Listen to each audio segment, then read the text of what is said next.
بسم اللہ الرحمن الرحیم۔ لاکھوں کروڑوں درود و سلام آپ صلی اللہ علیہ وسلم کی ذات اور آپ صلی اللہ علیہ وسلم کی آل پر۔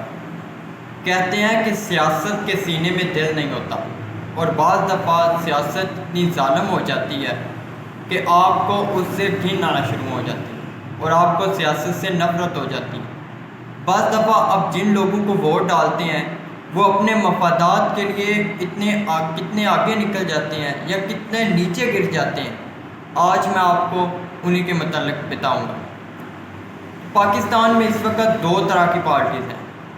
ایک حکومتی پارٹی، دوسری اپوزیشن پارٹی۔ وہ حکومتی پارٹی جس سے ملک سنبھالا نہیں جا رہا، ملک میں مہنگائی ہے، غریب تر ہوتا چلا جا رہا ہے، بے روزگاری ہوتی جا رہی ہے، گورننس سسٹم پہ پریشانی ہے، اور بہت سی چیلنجز ہیں جو حکومت سے جن کے مسائل پر قابو نہیں پایا جا رہا۔ تو دوسری طرف اپوزیشن پارٹی ہے، وہ اپوزیشن جو اپنے مفادات کے لیے، جو اپنے کرپشن کے پیسے چھپانے کے لیے اکٹھی ہو رہی ہے، نہ کہ وہ لوگوں کے مسائل کو حل کرنے کے لیے اکٹھی ہو۔ اپوزیشن اپنی کرپشن کے پیسے بچانے کے لیے لوگوں کو سڑکوں پر نکلنے کے لیے مجبور کر رہی ہے، اور لوگوں کو مجبور کر رہی ہے کہ وہ احتجاج کے لیے ان کے ساتھ آئیں اور اس حکومت کو گرائیں، تاکہ اگر یہ حکومت نہیں رہتی تو پھر ہی اپوزیشن بچے گی۔ ویسے تو احتساب کا عمل شروع ہو چکا ہے، اور کچھ دنوں میں عدالتوں کی تعداد میں اور احتساب عدالتوں کی تعداد میں، سرکاری وکلاء کی تعداد میں، جو تحقیقات کرنے والے افسر کی تعداد میں اضافہ ہو رہا ہے، تو اس سے اپوزیشن کو بہت زیادہ مسئلہ بن سکتا ہے۔ تو اسی سلسلے میں پچھلے کچھ دنوں میں بلاول بھٹو زرداری نے مولانا فضل الرحمان سے اور شہباز شریف سے ملاقاتیں کی، اور انہوں نے متحد ہو کر حکومت کے خلاف ایک کمپین چلانے کا سوچا اور اس پر عمل کرنے جا رہے ہیں۔ پچھلے کچھ دور میں اس میں پاکستان تحریک انصاف کے بھی دور ہیں، اس میں پیپلز پارٹی کا بھی دور ہے، اس میں نون لیگ کا بھی دور ہے۔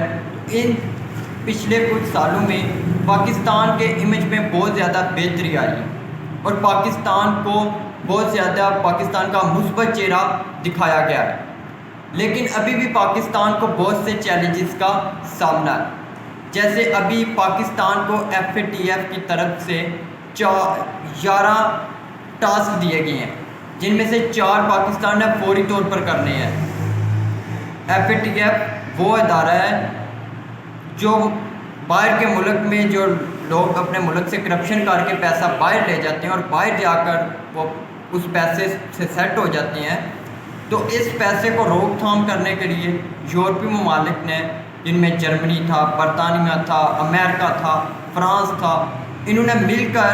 یہ ایک ادارہ بنایا FATF، اور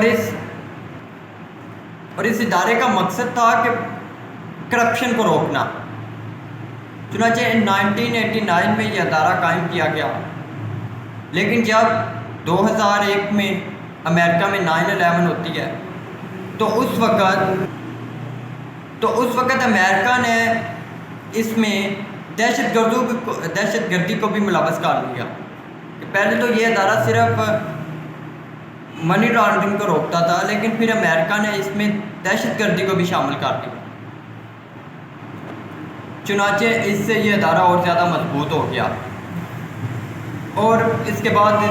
پوری دنیا کے جو بڑے ممالک ہیں وہ اس میں شامل ہو گئے، اور اس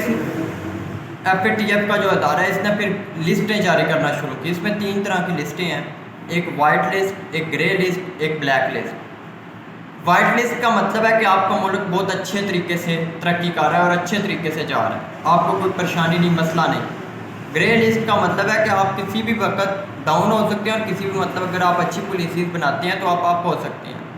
اور بلیک لسٹ کا مطلب ہے کہ آپ کا ملک دہشت گردی اور منی لانڈرنگ میں جکڑا ہوا ہے، اور آپ دہشت گردی کو فروغ دینے والے ملک بن چکے ہیں۔ تو پاکستان نے